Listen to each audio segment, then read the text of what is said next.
Welcome to Living a Life by Design. It's the journey back to you and living 365 days of purpose with your host, Esther Graham. Did you know your accountability and possibility is by design? God designed a phenomenal life for you, gave you the gift of choice. Esther helps empower you to discover and pursue the purpose that is already in you.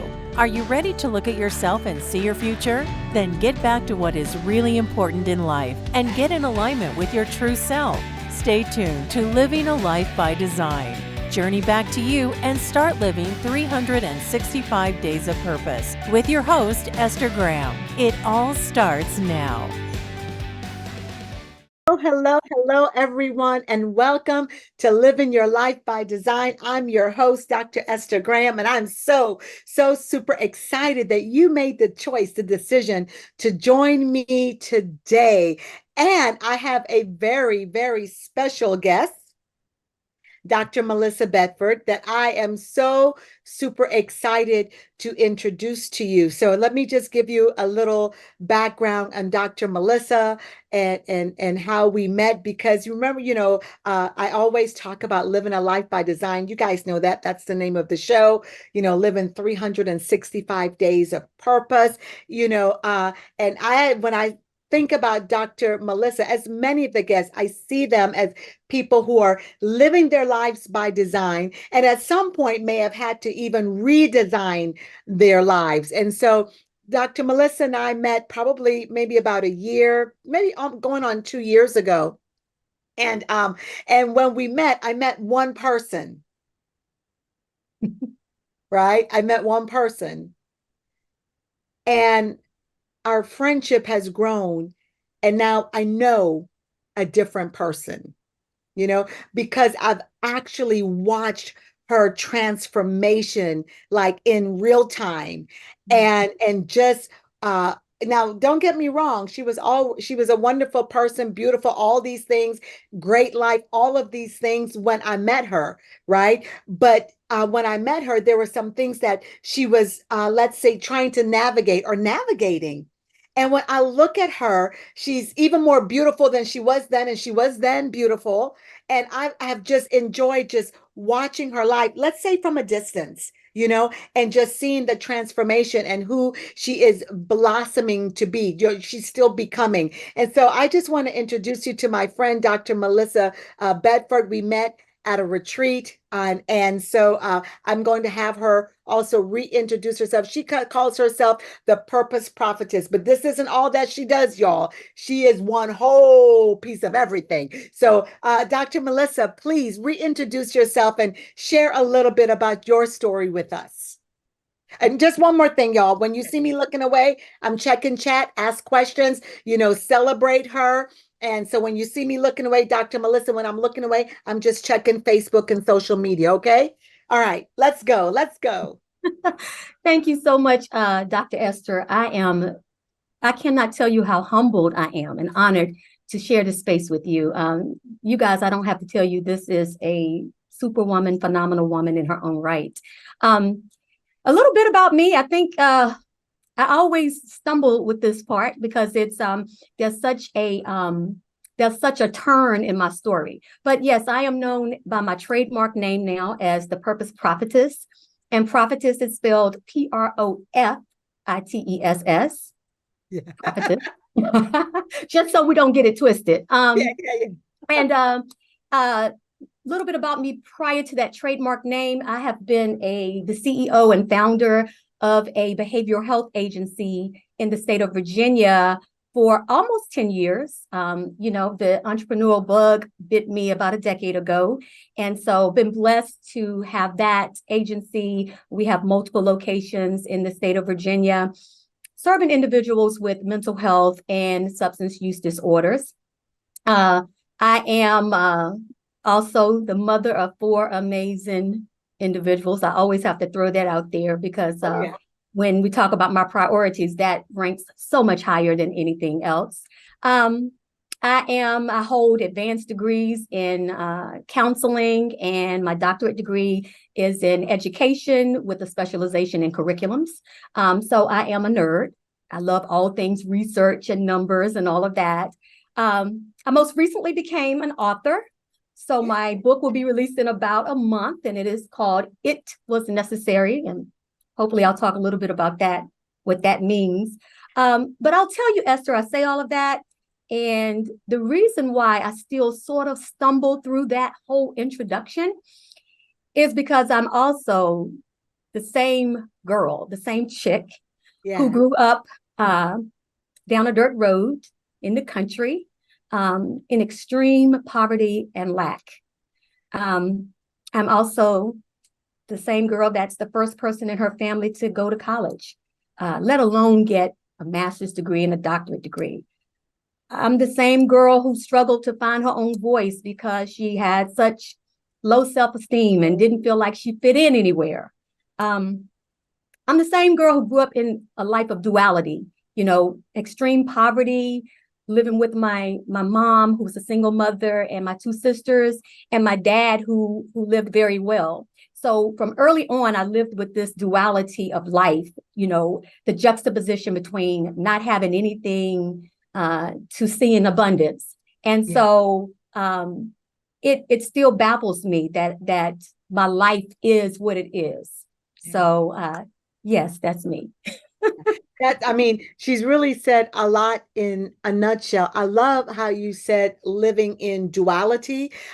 Because I think in life we all live in duality, and I honestly believe that is a part of our journey, especially when we're looking at, our design. Living our life by design, sometimes it's that journey of living in duality. And since we get to design our destiny, since we get to put all of the pieces together, it's that duality, it's that journey that makes us who we are and takes us to the place where we need to go.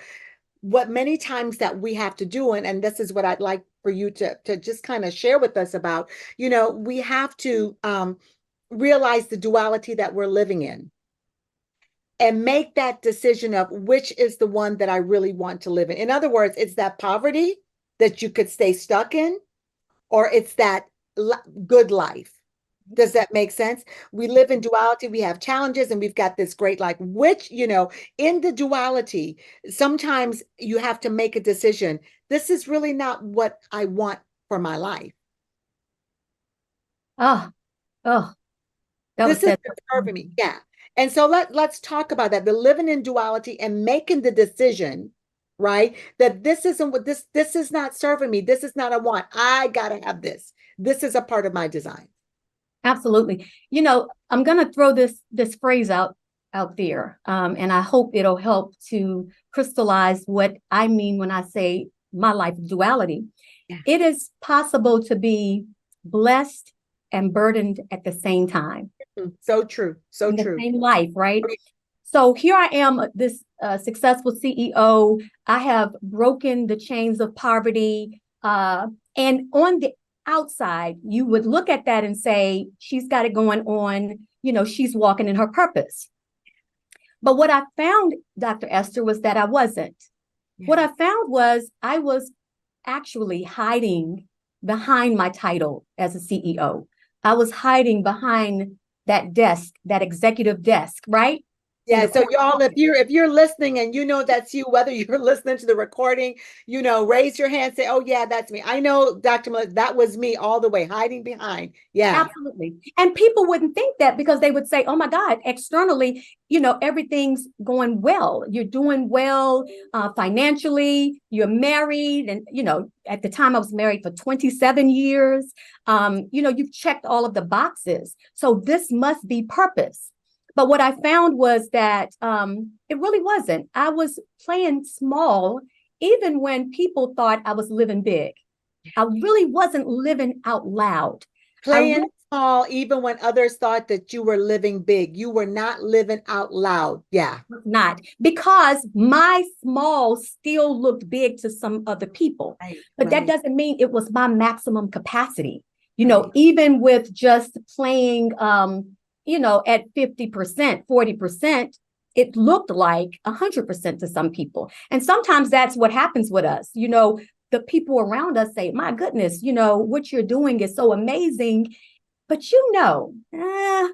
this is not all there is to me. And that's what happened to me. So when I say the purpose prophetess, she was born. She was born from a seismic shift that happened in my life. I mean, I was at the time, 2018, I had been married to my husband, my college sweetheart, for 27 years. 4 kids, 3 dogs, all of the things. White picket fence. White picket fence, couple houses. I mean, we had, started the business in 2015. And I have to say that I can still remember that day when I went to him in 2015 and I said, I feel called to start a behavioral health practice. And he looked at me. He might have even said, "Are you crazy?" He might have said it. Yeah, I think he did. Because I had the good government job, right? Yeah. But I felt this calling to start this business. And so we had started the business. Those of you who are in business, it's a grind and it's a hustle in the beginning. I mean, you're basically working for nothing. And so he maintained his job. He was an educator, so he was a dean of students. He maintained his job, full-time job there. And then I just thrust myself in this business. I just call it ignorance on fire, as my coach says sometimes. So I'm just doing this business and grinding it out.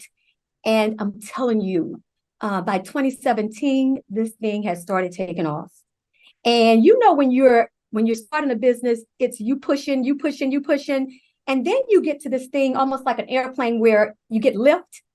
And it started to take off. And we were like, here we go. It was so exciting. It was like we are on our way.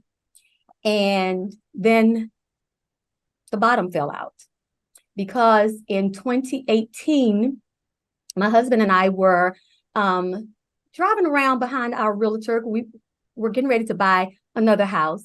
And this was going to be the dream house. We had a couple properties, but this was going to be the one that sort of matched where we were going. And for my husband, that meant it had to have a pool house, a hot tub, all of the things that I didn't care anything about. But and we're driving, Esther, behind the realtor, and we take this turn on the highway, and my husband turns in the wrong direction. And he's driving and he's talking at full speed as if nothing is happening. And I'm freaking out. I'm like, oh, what are you doing? And he's like, what? And I'm like, pull over. And he pulls over. And I'm going to tell you, I'm a pretty optimistic person. But for a split second, when he pulled over, I felt this terrifying feeling of fear because I looked in his eyes and realized he was oblivious to the fact. Hold that thought for a minute. I'm sorry, finish that one thought. He was oblivious. Yes, he was oblivious that he was driving on the wrong side of the street. So hold that thought because we're going to come right back. We're going to take a commercial break, everyone, and we are coming back to hear the rest of this powerful story. Be right back.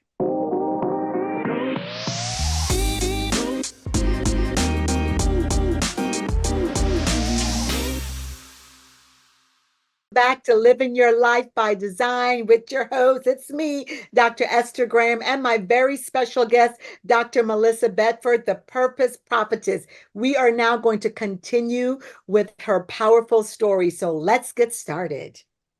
Yes. So I think I ended with us being on the side of the road and him being very clueless as to the fact that he was driving down the wrong side of the road. And so, of course, I drove, and we fast forward to Monday because that was Saturday. And I said, well, we're not going to work. We're going to see the doctor. And he fought me a little bit. But like I said, I had been married 27 years. So I had nagging down to a science. Okay. Those of us that are married, we know he was going to the doctor, right? No, he was going to the doctor. And so he did. And they initially thought he had a small stroke. Mm-hmm. And we were just sort of asking questions about that. But then the technician who had done the MRI came in and they told us, hey, we need you to go to the hospital. Now, I'm one of those people, like I said, my doctorate is in education. So I always look at context clues, right? And so they didn't look directly at us and they said, go to the hospital. And then they directed us to go to the trauma center. I mean, this was like the hospital in our area, the level 5. Right. So we go there and they let us know that there was a mass on the right side of his brain, and couldn't tell us if it was, of course, malignant at the time, but they scheduled him for surgery. And he ended up having surgery 2 days later on our son's birthday, of all days.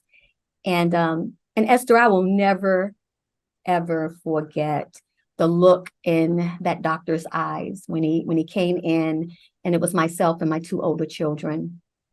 And he said those words that I never thought I would hear in the same sentence as my husband. He said, brain cancer. He said, stage 4. And he said, terminal. And I will tell you that the earth moved. I mean, I felt it shift. Yeah. Because everything that I was built into this life. Right. We talk about relationships and how sometimes we lose people along the way as we grow and, grow our businesses and become successful. I will tell you that was intentional on my part. Right. I wanted it to be just about my husband and my children.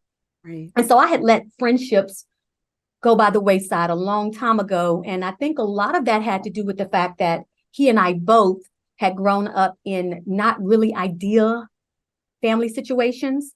So we were very intentional about building our family. And so it was all about him and those children. Yeah. And my earth moved. And I think it was really then that I really started to realize that I really didn't know who I was or what I was, except for his wife and the children's mother. That was what I was. So yeah, it's so I know it took you a while to recover from that, and it's interesting you said you didn't know who you were, except for his wife and his mother and your children's mother. And so now, but yet you're a CEO, you have a company, you've got all of these different things. So how did you when you're thinking about purpose and moving in purpose, how did you begin to transition to even where you are right now? And I know it was a long road, right? But how did you begin to move through that? Absolutely. Well, one of the things that I teach my clients when I talk about finding your purpose, I always tell them the first step is self-evaluation. You can't fix what you don't acknowledge. Right. And so for me, what I realized was when that diagnosis happened in 2018 and I started to go through the process, and it's like you said, it was a long journey of, taking care of him. And here's the thing, Esther, it was a secret. He was sick with stage 4 brain cancer, and we were sworn to secrecy. His parents didn't know. His siblings didn't know. His fraternity brothers didn't know. He was so resolute that he was going to beat it that he didn't want anyone to know that he was sick. And so here we are with this terrible secret, and we can't talk to anybody about it, which put me more in a silo because I can't talk to anybody about it. Because you have to show up and look like everything is okay all the time. Absolutely. And then I have my children who are looking to me to say, are we okay? And, anybody that knows me, I'm a woman of faith. And I don't mean faith like what your denomination is or what your religious opinion. I'm a woman of faith. I believe in the miraculous. I believe in the impossible. I'm one of those people. Yeah. And so I had just relegated myself to just almost robotically saying, I didn't cry. I didn't complain. I just went into the full mode of taking care of him and saying it's going to be okay, and telling my children, watch me, get scared when I get scared. And it was a farce because I would fall apart every night into a million pieces. Right. And then get up the next day and glue it together and look like, I hadn't fallen apart. Yeah. And so really dealing with that is when I really started to take the evaluations. And I'm gonna tell you two things I realized with dealing with the onset of his sickness and then the secrecy that was shrouded with it. Two things I realized was, number one, I was in a circle that needed me but didn't feed me. I realized that I had always Needed been the you, go-to. but didn't feed you. Exactly. Yeah. Everybody in my circle needed me, but there was no one in that circle that was feeding me. And so I was in a silo. I realized that I really had no one to go to, even if I wanted to, because I was the go-to. I also realized that everything about me, how I defined myself, how I saw myself, was through the eyes of other people. I had no identity exclusive from anybody else. Right. I was what I do for people. I was who I was to someone else. And so from there was where I started that journey of saying, I need to tap into Melissa, who she is, right? Yeah. I think sometimes we forget that we ourselves, especially when we are, powerful women, let's say, or powerful human beings, that we serve everyone else, but yet we forget to serve ourselves. And I love what you said, that you were feeding everyone, but no one was really feeding you. In other words, your cup was not being filled, and you were really serving from your cup instead of your overflow. And when we do that, we become stressed out, discombobulated. After a while, we realize that we're just so unhappy, and sometimes we think, well, this is my lot in life. And it doesn't matter how much faith you have. This is just it, because what we'll do is that we'll also use our faith, right? Just I like to say sometimes inappropriately, when God is saying, I didn't even tell you to do all that's not it. And what we sometimes don't realize is now we're living a life out of, we're not in design. We're really living it in default, simply because we're missing those pieces, because we're showing up for everyone else. Yes. But we're not showing up for ourselves. So when you began to realize that, I believe this is when you said, I need to come to this retreat. Am I right or wrong? Or yes, because that's when you jumped on a plane for the first time ever. Absolutely. When I realized that I did not have a circle that could hold space for me, there was no one to talk to about anything, whether it was success or the challenges, right? My circle did not have individuals there that could hold me in any of those aspects, the good times or the bad times. Building that community. It was non-existent. And so I realized that I needed that. And I didn't realize how much I needed that. And so, yes, fast forward, there was this opportunity to connect. And I will tell you, I thought, if it requires me getting on a plane, there will be no connection. I'm telling you now. Because Esther, I had spent my entire life with this fear of flying. And I had been on a airplane maybe 4 times. And yet you're a woman of faith and strong faith. Oh, strong faith. Duality, yeah. But then, Esther, I wouldn't say I was afraid, because you can't say that. I would say stuff like, it doesn't take all of that flying around. No, I don't need all of that. I can see that on television. I had all of these really, really sexy excuses about fear, right? And but I was hungry. I was empty. I needed something. I didn't even know what it was that I needed. I just knew that I didn't have it. That was me. I did not have it. Yeah. And so here's this opportunity to get on a plane by myself for the first time in 52 years at the time, and fly to the Bahamas. And we'll put a pin in it right there, and we will come back and talk a little bit more about that. Yes.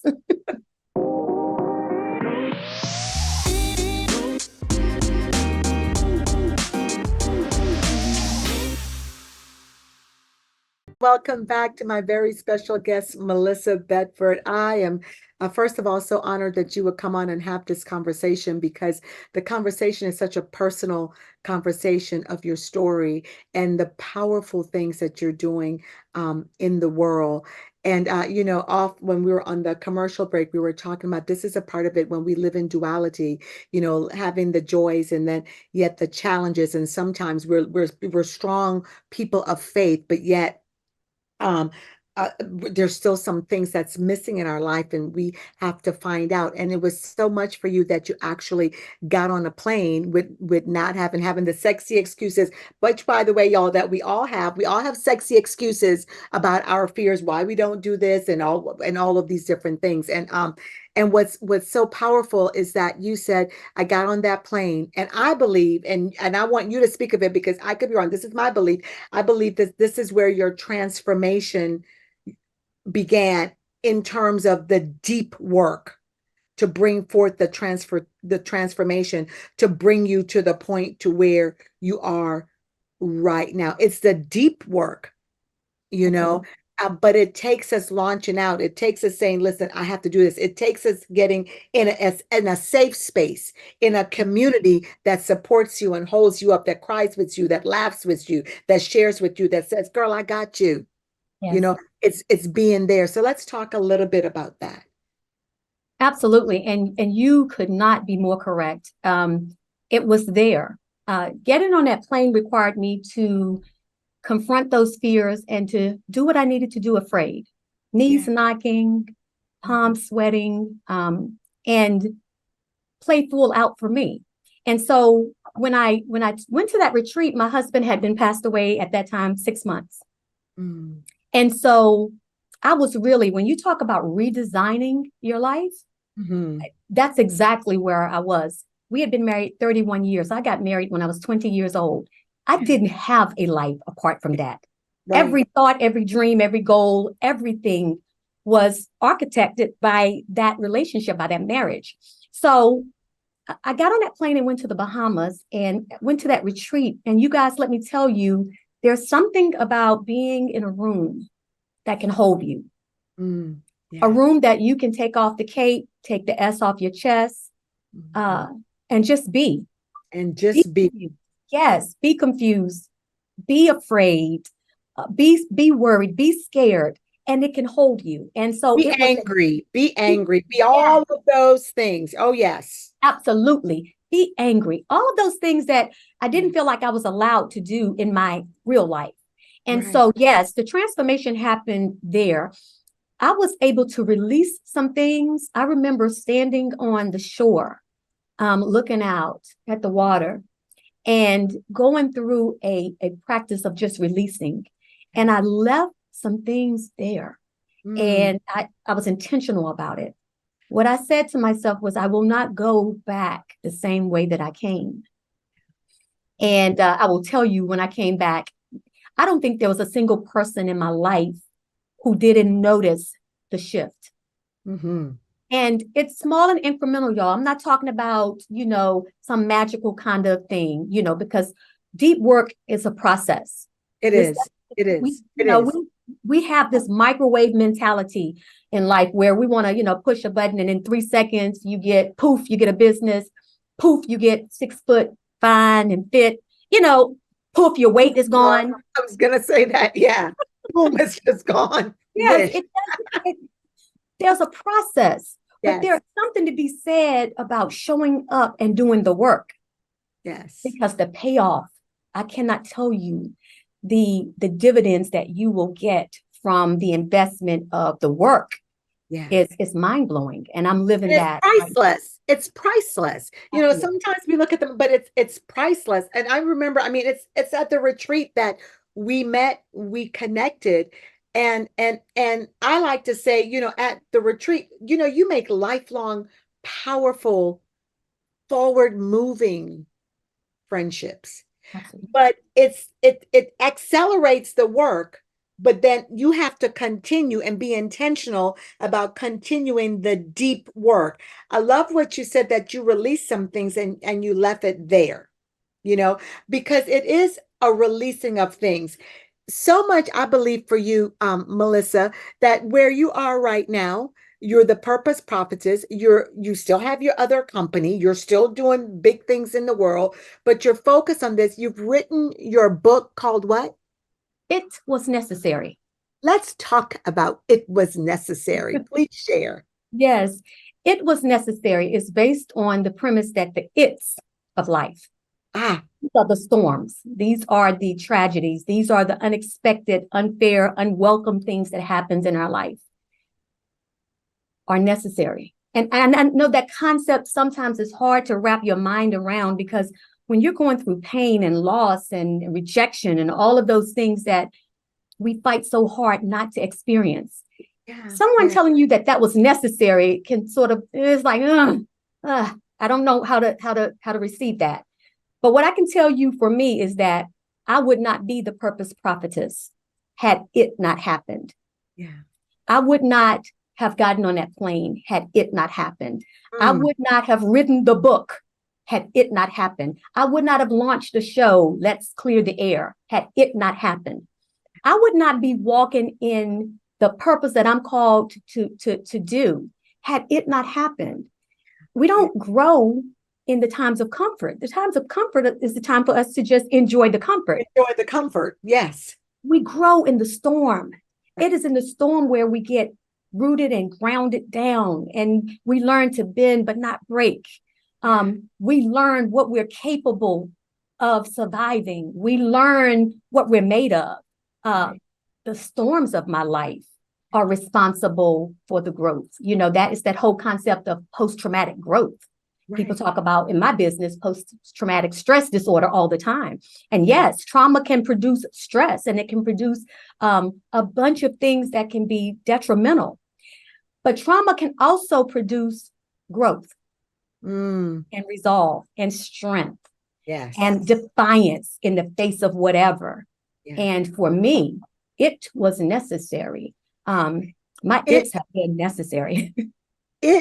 Because it was your it that allowed you to even go into the deep work, to rediscover Melissa, to redesign Melissa, to find Melissa's voice, to get back to, this is who I was created to be in the first place. This is who I am. And to love you all over again and love every single thing about you. It was it that did it. It was it. So it was necessary is an excellent name for the journey, for your journey, for the transformation, for everything that's taken place. And what I love is that it's being shared out, because I just believe that people need to know. We need to know that, you know what, where you are in life right now, wherever you are and you're listening to this, where you are in life right now, if you're not where you would like to be, you don't have to stay there. It's a choice, but you have to be sometimes pushed, right? Yes. Oh, you sometimes have to be pushed. Sometimes it's the negativity. It's those things. Yes. It's the conflict. Yes. It's the disillusion. It's the feeling distraught. It's the feeling discombobulated. It's all of that, to say, I can't survive like this anymore, that pushes you to your purpose, to your destiny, to the redesign, so you can live your life in design. Absolutely. It is necessary to clear the air. Absolutely. And stop hiding. Absolutely. Stop not showing up for you. And then if you don't show up for you appropriately, you don't show up for everyone else. And just think about what you have now that you can share and help so many more people, not just in the mental health field. Yes. Or the mental wellness field, but everybody else who's not even going to go to those doors to say, I need help. Absolutely. Because what I realized is that I was like the Wizard of Oz. Yeah. I was hiding behind the curtains, pulling the levers, making it happen, but content with being hidden. I didn't want to be seen. I just wanted to make everybody else shine and do your thing. And here's the thing, and that's wonderful if that's what I was called to do. Yeah. But that's not what I was called to do. Exactly. I was called to speak. I was called to be sitting here talking to Dr. Esther, because it's not about me. Whatever is in me is about who I'm called to serve. And it's selfish and it's unfair for me to think that my gifts, my anointings, the things that I've been equipped with are just to serve me. They're not. There's someone listening for the cadence and the frequency of my country voice. Yeah. They need that twang. It's that twang that they connect to. Whatever it is, I realized that I needed to show up, not just for myself, but for the world. And that's the whole concept behind the Purpose Prophetess. Chase the purpose, and prophets will chase you. We're chasing money. We're chasing things. Come on. Yeah. I'm saying if we chase the thing that we're called to do, the thing that you can do like no one else on the planet. Yes. If you chase that, you will be compensated with the profits, because the world has to compensate you for giving it what no one else can. And that's you. Yeah. Yeah. I want you to say that again, that many times we're caught up in chasing the money when we should be chasing the purpose, and the profit will come, because the world will pay you what no one else will pay you, because you're giving them you authentically. Exactly. Authentically. You're giving them what you have called them and what you are designed to do. Yes. There's no other purpose. It's like, those who are called to me, for me, those who are called to me, they're naturally going to come. End of story. And those who need my help and need your help, they're going to be called to you. And I think that's something we all have to realize, and really know, what is it that we're called to do and what are we doing, and make that decision. You know what? This duality that I'm living in is not serving me. Let me get to where I need to be. Exactly. It frees you from the comparison game. Oh, yeah. You realize who you are. And when you realize that the world has enough space for Dr. Esther and Dr. Melissa and Dr. whoever, the world is big enough. There are enough people looking for a solution that is big enough for everybody. And you're not for everybody, you're for somebody. The people that are called to me are attracted to me. And when I don't give them me, there's a void. There's a void, I believe, in the kingdom on the earth when you don't show up. Yeah. Because somebody is waiting for you to finally show up and be you. Please. Yeah. I tell you what, I tell you what, and we're about to go on a quick break, but that was one thing my coach said to me, was that, Esther, because when I was saying to her, this is how I'm feeling and I don't know, and she said, well, always remember that you're not called to everybody, but you are called to somebody. And with that note, we will go on a quick break.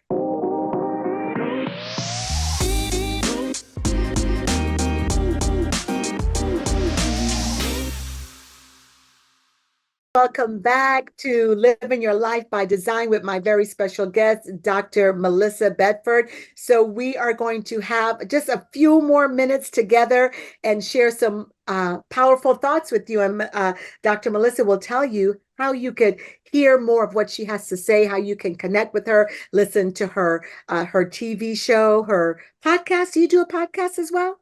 Yes. Or podcast. So great.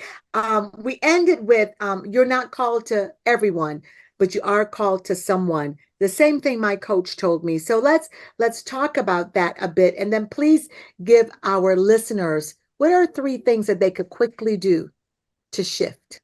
Absolutely. Yes. So that whole concept of knowing who you're called to really comes from drilling down to knowing who you are. And getting comfortable with who you are, the good, the bad, the ugly, I always say.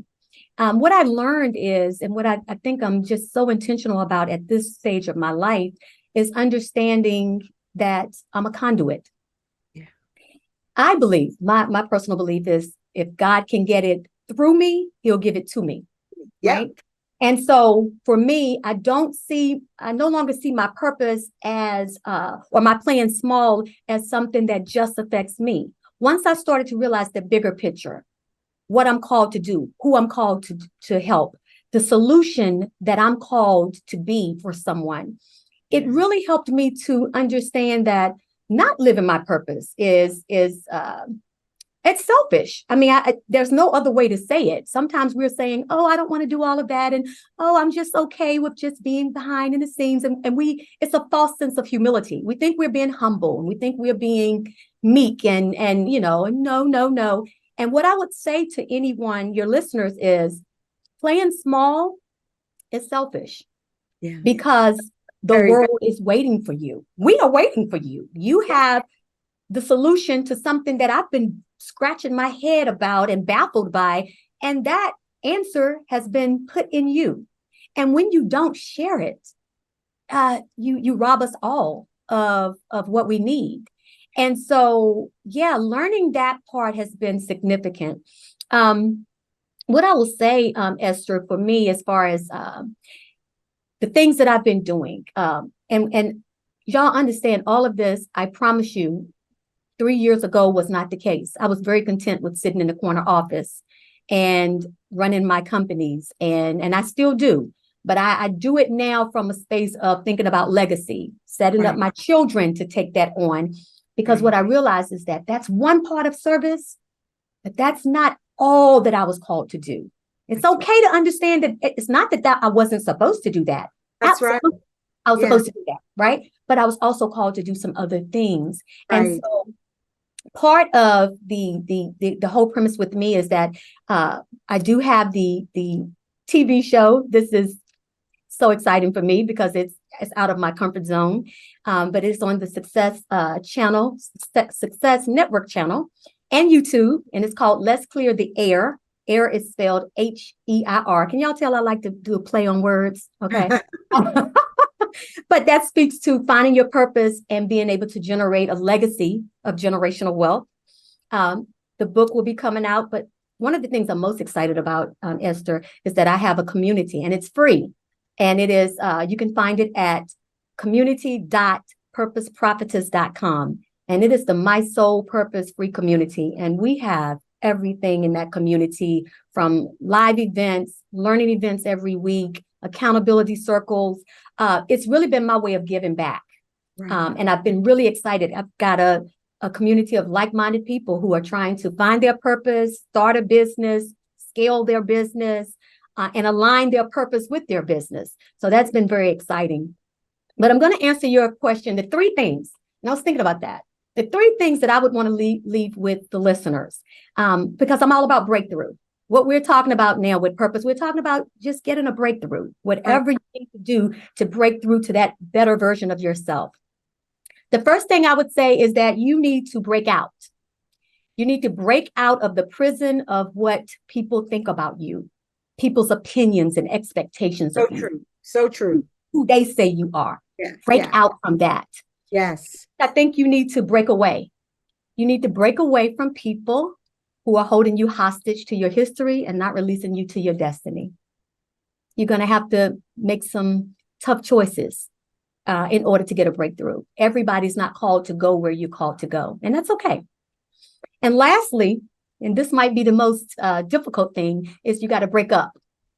You're going to have to break up with that chick that wants to play small. You're going to have to break up with you. That you that says, I can't. That you that says, I don't have enough. That you that says, it's not time. I need to get another thing, another degree, another job, whatever it is, because we never have what we need, which is not true. You're going to have to break up with that lower version of yourself that wants to play small in the world. And if you do those 2 things, those 3 things, break out, break away, and break up, you're going to get a breakthrough. Powerful, powerful, powerful. The 3 things. What does it say it again? So you need to break out. Break out. With opinions. Break away. Break away. Yes, and break up. Break up. Break out, break away, and break up. And then you will definitely be on your path to pursuing purpose, to walking in purpose, to redesigning and living your life by design. Yes, I love it. I love it. I love it. I am so I'm excited. I am excited just to have you here, and looking forward to connecting with you even more and even at a deeper level. I appreciate all of you who have come on and have just listened. I know that you've gotten something out of it. Please share on the Facebook page, join the Life by Design community. And listen, please, if it is within you, if you're called to it, come to the Life by Design retreat in Dubai this year. We're in Dubai, May 4th through the 11th. The last day for registration is February 25th. So join me there. I'm also will be launching my Living Your Life by Design TV show, which will be aired on E360 TV. And so more things will be coming out about that. Don't forget that Dr. Melissa is launching her book as well. I can't wait to read it. So make sure that I'm aware of it. It is necessary. I love that title, that it right there.